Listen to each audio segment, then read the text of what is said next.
Salut à tous.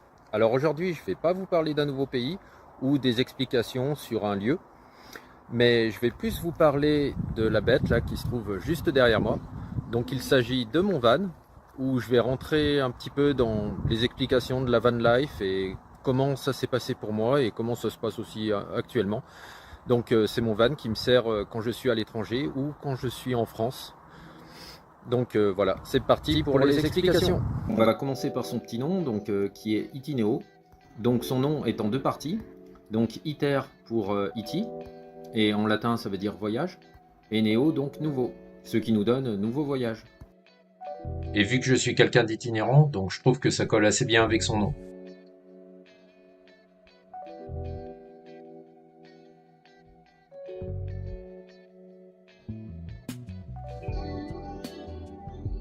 Dans ma vie, j'ai visité 30 à 35 pays environ, dont quelques-uns en avion et d'autres avec mon van. Comme par exemple le road trip que j'avais fait en Scandinavie où j'avais fait 13 700 km. Et le van n'a pas bronché. Au niveau de son petit nom, ça a été réalisé avec un appareil pour faire ses propres stickers. Comme ça, j'ai pu le personnaliser. Comme tout ce que j'ai pu faire d'ailleurs sur le van. Le parquet flottant au sol, le lambris au plafond, et d'autres petites choses que je vous expliquerai dans la vidéo. Comme par exemple pour ce qui est de la literie. En fait c'est un matelas que j'ai acheté à Ikea, qui était défectueux, il avait un petit problème. Mais bon, ça ne me dérangeait absolument pas, car j'allais le couper en 3 parties. Et donc c'est pour cela qu'il peut se transformer en canapé ou en mode lit. Avec un système de lattes qui tiennent par rapport au casier de rangement. J'ai exactement 6 casiers de rangement et quelques autres rangements dans le van. J'avais aussi installé l'électricité à l'arrière. En fait sur les Mercedes Vito c'est pas compliqué, il y a la batterie principale sous le siège conducteur. Vous pouvez facilement mettre une batterie secondaire à l'arrière et la relier par un schéma électrique afin qu'elle se recharge lorsque vous roulez. J'avais fait le test, je peux tenir 2 jours sans rouler. Pour l'électricité, ce que je peux t'expliquer, c'est qu'il te faut un bon schéma de câblage. Tu peux être assisté par batterie 73 ou des tutos sur internet. En 2, il te faut un convertisseur et en 3, une batterie secondaire. Il te faut également un coupleur de batterie et voilà, en gros, je t'ai dit un peu l'essentiel avec l'électricité. J'avais mis une télé et puis une petite console aussi. Mais bon, au final, je suis plus à l'extérieur de mon van qu'à l'intérieur, donc j'ai préféré un autre système. J'ai aussi un câble qui permet aux camping-cars, par exemple, de se brancher au niveau des campings ou des bornes électriques pour se recharger, et donc c'est ce que j'ai. Et je peux alimenter le van comme ça d'ailleurs. C'est ce que je faisais surtout en Belgique quand je suis allé aux Pays-Bas. Je devais traverser la Belgique et j'allais dans des campings qui avaient l'électricité et j'ai des petits chauffages électriques. Le camion était très bien chauffé. Petite parenthèse, c'était aussi pour passer le nouvel an aux Pays-Bas, ce qui était assez sympathique, donc je vous partage ça.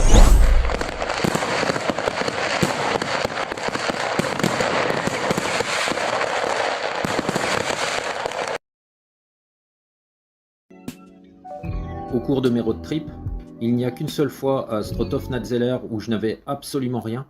Le camion n'était même pas isolé et j'avais passé une nuit à moins 7 degrés. Après, j'avais quand même un sac de couchage qui me permet de tenir jusqu'à moins 10, mais c'est vrai qu'à l'intérieur du van, je me rappelle très bien, d'ailleurs je vais vous mettre quelques photos, ça gelait à l'intérieur. Je ferai une vidéo d'ailleurs sur un site qui se trouve non loin de Strothof-Natzeller. Dans mon camion, c'est simple, il y a tout. J'ai même installé des coffres de toit au-dessus. Lorsque, par exemple, je ramène mon matériel de plongée ou mon matériel de montagne. Mais en général, je préfère éviter d'avoir les coffres de toit pour une question de hauteur et de pouvoir rentrer plus facilement sur des parkings où la hauteur est limitée.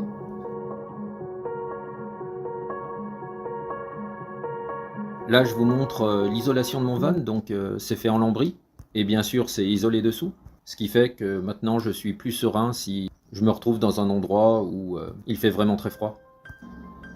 D'ailleurs, je vais vous parler d'une application, parce que je vais de temps en temps en camping, surtout l'hiver, Mais il y a une application Park Fortnite qui me sert beaucoup pour trouver des spots super agréables avec de belles vues où on est en pleine nature et c'est tout simplement incroyable.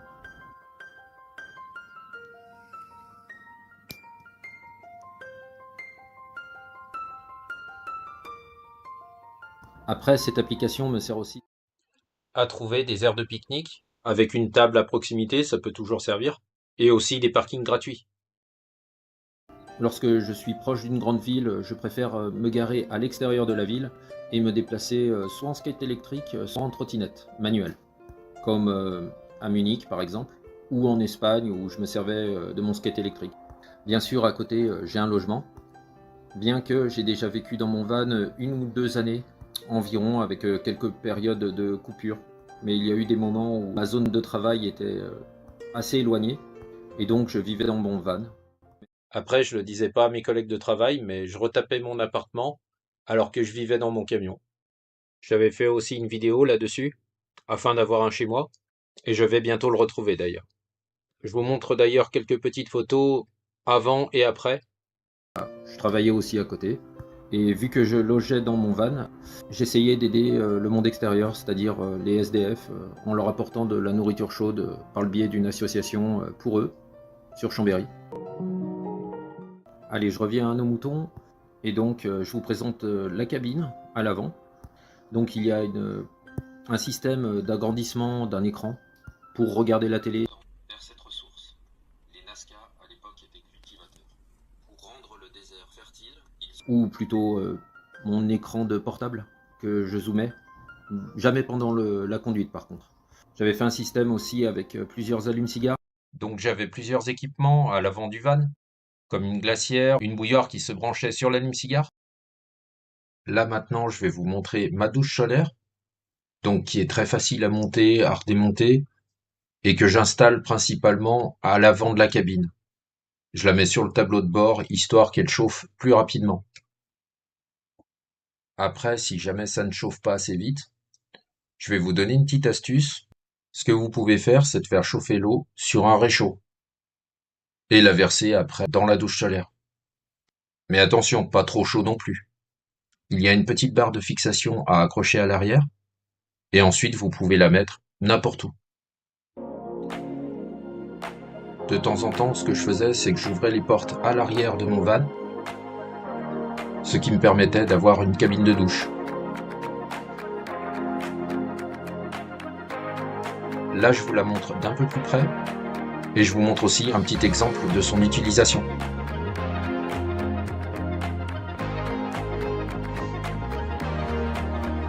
Donc voilà, comme vous pouvez voir, c'est très facile à monter et vous pouvez l'accrocher quasiment n'importe où.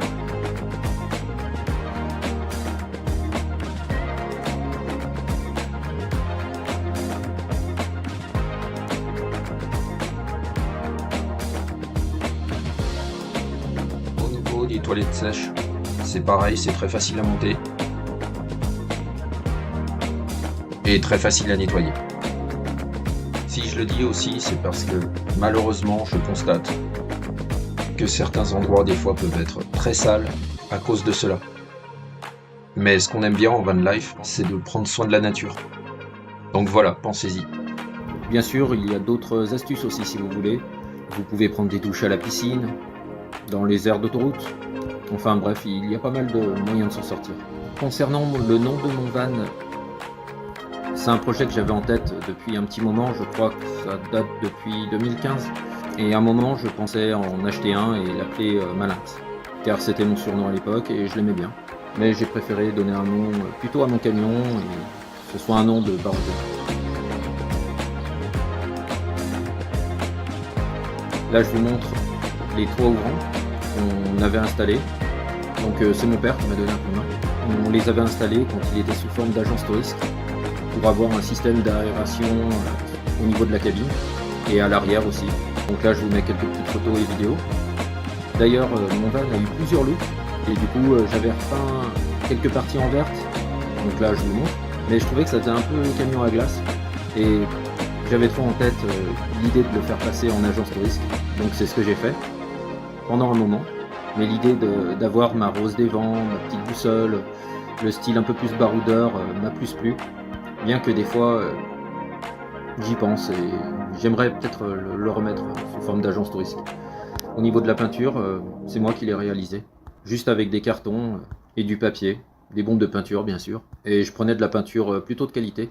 Il m'a beaucoup servi aussi pour faire mes travaux de rénovation. C'est vrai que pour charger du matériel, c'est beaucoup plus simple. lorsque je suis amené à faire un peu de rénovation. Et c'est pas mon travail est plus autre. Mais je suis amené à faire de la rénovation pour mes projets. Donc là, il me sert beaucoup. Je récapitule. Donc à l'intérieur de mon van, il y a tout mon matériel de plongée, uniquement lorsque je pars en excursion. Tout mon matériel de sport, raquettes, badminton, ballon de basket, football et des jeux de société. Je vous montre aussi un petit réchaud qui me sert souvent, que j'avais acheté d'ailleurs à Eturecup, qui est une association mise en place pour les étudiants, où j'allais de temps en temps. J'ai aussi un seau qui peut se replier sur lui-même, donc ce qui fait un gain de place, donc pour laver mes vêtements. Un étendage à l'arrière et un range vélo. J'ai déjà fait la Suède en vélo, donc en vélo van bien sûr. Et j'avais mis mon vélo tout le long à l'arrière et tout s'est très bien passé. À l'intérieur, lorsque je suis couché dans le van, il y a une carte du monde qu'on m'a offerte, où je peux gratter chaque pays que j'ai visité, afin de les mettre en surbrillance. Il y en a qui ont la tête dans les étoiles, moi j'ai la tête dans une carte du monde. Ah oui, je vous parlais tout à l'heure de l'application Park4Night, enfin c'est l'application qui me sert à trouver mes spots, principalement. Des fois je les trouve par moi-même. Mais si jamais vous passez par cette application-là, ne vous fiez jamais aux premiers commentaires. Regardez toujours les commentaires qui sont arrivés après. Ça peut donner des indications et des précisions. En général, j'essaie de loger pas très loin des sites intéressants ou dans des aires de pique-nique par exemple. Complètement isolés, ou des endroits où il peut y avoir une magnifique vue. Je pense même peut-être faire une vidéo là-dessus, car c'est vraiment... Là, je vous en mets une, mais j'en ai vu tellement. En Suède, par exemple, il y a plein de spots où il y a même possibilité de faire des barbecues. C'est très bien aménagé. En Grèce, il y a beaucoup de monastères qui s'ouvrent à ça, il n'y a pas de problème. Et il y a tout sur place.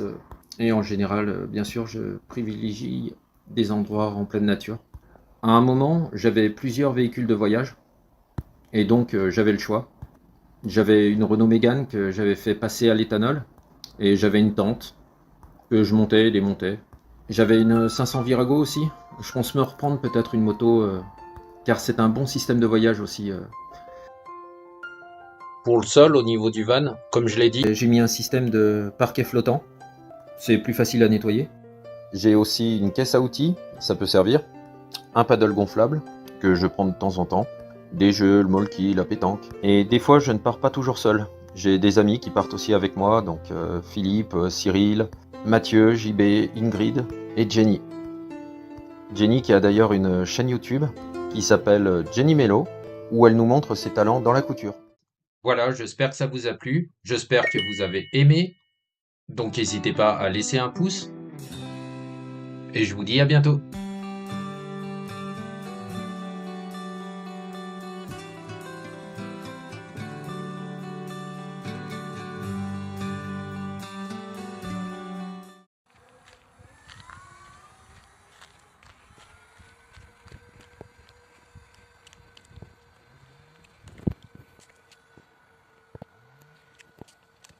Bon, je vous mets un petit bonus d'un essai de mon skate électrique.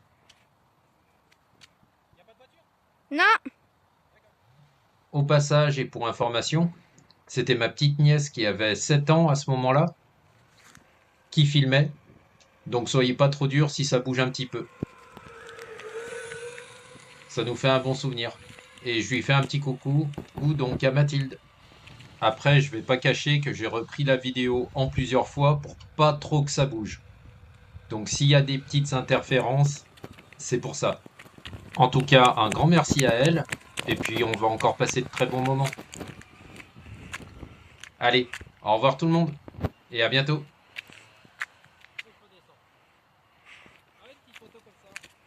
Attends, j'arrive.